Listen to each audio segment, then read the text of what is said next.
Hello everyone, and welcome to On the Hook Crochet, where we talk about wearable crochet style. And let's find out what's been on the hook. This top has been on the hook for ages, and I'm finally finished with it. I wanted to show it to you. I was really excited because it's so comfortable. And it's a pattern that I've designed, and I'm going to tell you how to make it. It's not hard to do, and I just wanted to come on and tell you a little bit about this and make one video for this top. So as you know, I've been working on this for many months, maybe 2 months, off and on, and I haven't really done a lot on it every single day. So it's been a while since I've worked on it, and I decided I would just finish it. So I'm going to tell y'all, my subscribers and watchers, how to make this top. It is not difficult, and a beginning crocheter can do it. Now, first of all, I made it out of Premier Cotton Fair yarn, and this yarn I believe is a number 2, and that sounds really, really small, and I always resist doing that. I made this with a J hook, so what that does is it moves the project along, but it doesn't make it too sparse between the double crochets. And I found that on this Premier Cotton Fair yarn. This is awesome, and I never would have thought that. I just bought it because it was red, white, and blue, and I was going to make it for Memorial Day, excuse me, to wear for Memorial Day and for July the 4th. So I bought this, and I wasn't really all that excited about it at first, but once I started crocheting with it, I realized it was really soft. Now, this is what I have left from a pretty good sized ball, and I used 2 balls. So out of 2 balls, this is all I had left, and I really wasn't playing yarn chicken with it. I thought I might have to when I started doing the edging, but it goes a long way. It really does. I might buy some of this in a different color because I really love the way it feels. It's very soft, very, very soft. And to wear against your skin in the summertime, it's going to be very cool. So I might have to make 1 or 2 more of these in different colors. So again, there are 317 yards on the ball, and I used 2. So I was at 634 minus whatever this is, maybe 15 or 20 yards, 30 yards. So it took about 600 yards to make this. And I'm not going to say it's a small, it's just the size that fits me. And that's why when you use a pattern and you only do the chains that it says and you make it exactly like it is, it has to fit you perfectly. And the way I'm going to show you how to make this, it will fit you perfectly. You don't have to go by a pattern, okay? So I wrote down some things that I wanted to talk about, and I guess maybe I ought to model it for you. This is right at, just right at hip length, and it is a cap sleeves. It's not sleeveless. It has cap sleeves on it, and they're very, very easy to do. And it has a scoop neck and not a very low back. I like the back to come up a little bit. Now, it did come up, maybe 2 inches below the bottom of my neck. And it has some ease in it. It's not tight, but it's just big enough to where it doesn't cling, but it's also not oversized and make you look bigger than you actually are. So if you make a sweater that's huge, you're going to look bigger in it. So it's better to make the sweater fit you but not be too tight. And I don't know if you can see the back, but it's just a very basic tank top. And at the bottom, I used single crochet. I did not do ribbing. I don't like that. Y'all know that if you've been watching my videos. I don't like ribbing at the bottom of a sweater. I think it tries to look like knitting, but it's not. And it's better just to look like crochet. So here's how I made the tank top. First of all, I measured myself from side to side. And again, in a previous video, I showed you how to do that. But what you want to do if you don't know how to measure, use a measuring tape. Here's one right here I keep in my drawer. And I just put the measuring tape at each side seam of my blue jeans, for example. So if you're wearing blue jeans or jeans, you can put the measuring tape at one side and stretch it across to the other, like this, okay? And if you want to, and what I did was I stretched it tight and then I let it loose a little bit to go, I wonder if my sweater should fit like that. You don't want it to fit too tight. So I then lay the measuring tape out on my desk and I chain up. For example, it might take 80 chains, it might take 120 chains to stretch it out to the measurement that you've taken with your side seams, side seam to side seam.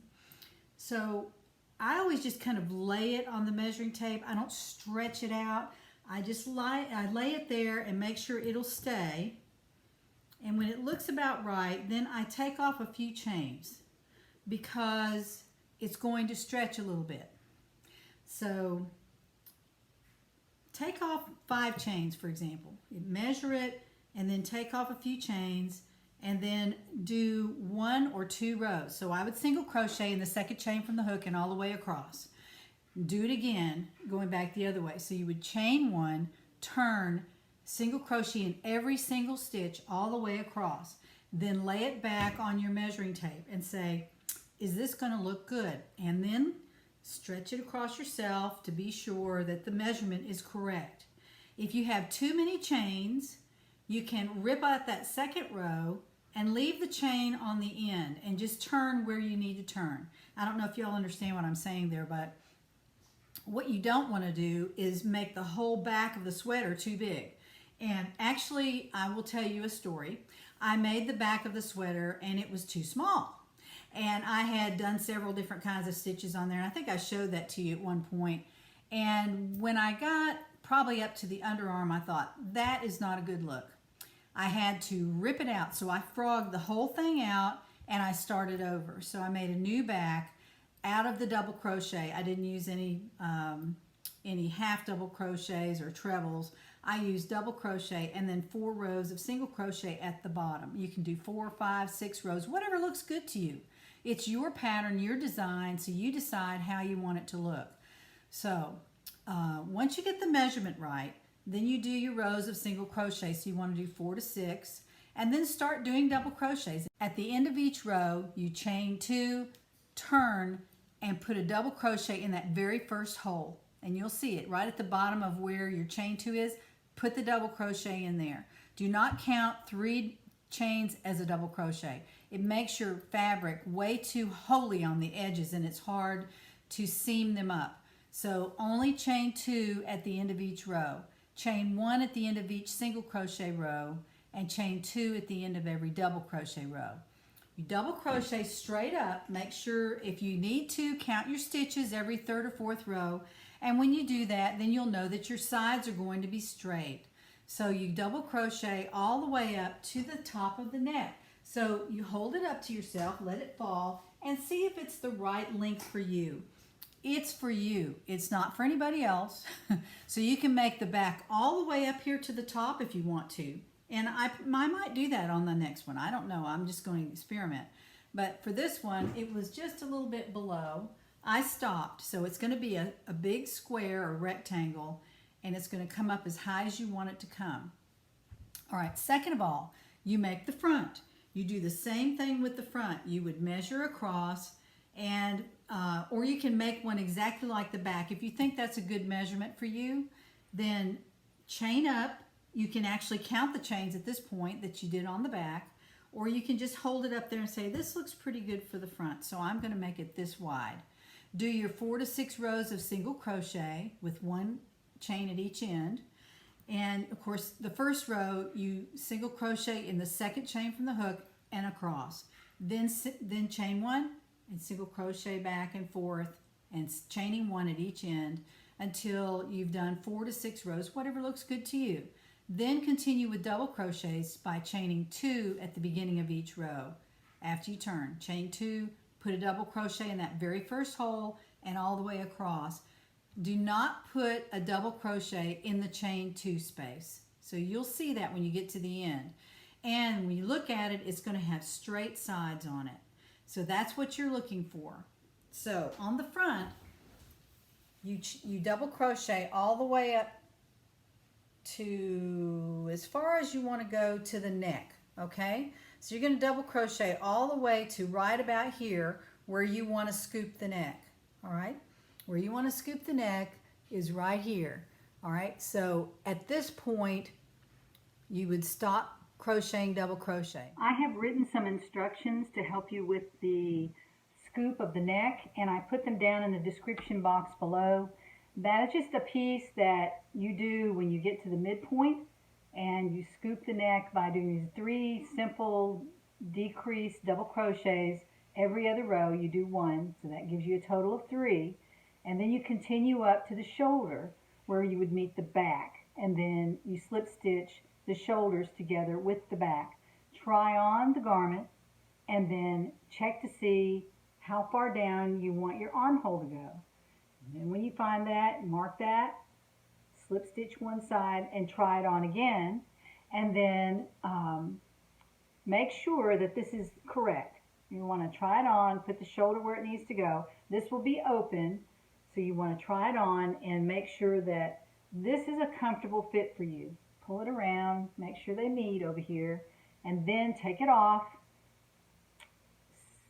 slip stitch your underarm seam, and then you should be finished. You tie off your ends, flip it around inside, you'll have your right side outside at that point, and you'll be ready to wear your America tank. Maybe you can give it a try. It's really an easy blouse to make. 2 rectangles, 1 is scooped. That's really all there is to it. So what I did too is a little tip. I made this with a J hook. I chained up with a K hook. Okay, so we talked about that yesterday. If you chain up with 1 larger hook than what you're going to use for your fabric, then it will lay flat. So I used a K hook to chain, a J hook to do the fabric, and an I hook to do the edging. So if you use an I hook, the one size smaller than you used for the fabric, it will keep that edging flat to your skin. So just a little tip, something I've learned in the many, many years I've crocheted. So what you want to do is use a smaller hook to go around the neck and to go around the arms. And that'll keep it from being too flipped. It won't flip out, you know, because it'll be so big. You want to make it a little bit smaller so it'll kind of pull in the edge of the garment. Just a little tip there for y'all. It's a really easy structure of a garment. It's very easy structure. It's really designed for you. You can say, I designed this tank top. I made this tank top to fit me. And if your tank top isn't fitting, then it's probably your initial measurement from one side to the other. This is the main measurement from one side seam to the other, because you're basically making 2 pieces just alike, and you're going to scoop one, and that's it. The rest of it is all symmetrical, front and back. So it's a very easy pattern to do, and you can make it out of any yarn. And let me just show you. I'm making another one in a linen yarn, and I'm not really excited about it, but it is turning out pretty well. It's got a nice drape to it. It's not too terribly stiff, but I'll probably wash it. And had some suggestions from my watchers that said I should wash it, and you're exactly right. It's probably got some sizing in here or something, you know, to make it stiff. But I did my 4 rows of single crochet at the bottom, and I'm continuing on with double crochet with a 21-inch span. And this one should fit just like this one. It should fit just alike. And I can make 2 or 3 of them in a hurry because I've got my measurements now. So once you make one and it fits you right and it's comfortable and you feel comfortable in it, then you can make more than one. And you make one for a friend or for your mom or for your aunt or for your cousin or for your daughter. You can do that. So it's really simple to do. And I just wanted to leave you with that and invite you back to find out what's on the hook.